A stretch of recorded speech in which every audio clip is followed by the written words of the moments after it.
Hello বন্ধুরা, আজকে আমরা একটা নতুন ভিডিও নিয়ে চলে এলাম।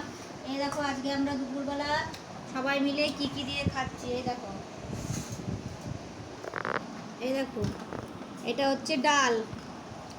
এই যে মুসুরির ডাল, পাতলা করে মুসুর ডাল। আর এটা হচ্ছে ভেন্ডি দিয়ে আলু দিয়ে ভাজা। এই যে তার সঙ্গে আছে কচু আলুর তরকারি। এই যে কচু আলুর তরকারি। আর এই যে চুনো মাছের ঝাল। আর আছে এই যে মাছের ঝোল। এই দেখো মাছের ঝোল। এই যে আর আছে মাছের ঝোল, পাতলা করে আলু দিয়ে মাছের ঝোল।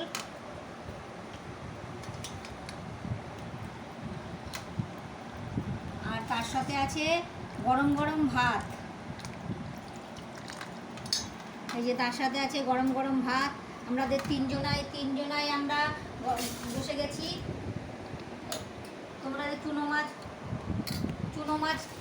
চুনো মাছ খেতে তোমাদের কার কেমন লাগে অবশ্যই কমেন্টস করে জানিও। আজকে আমরা সবাই মিলে এটা দিয়েই খাবো। টাটা।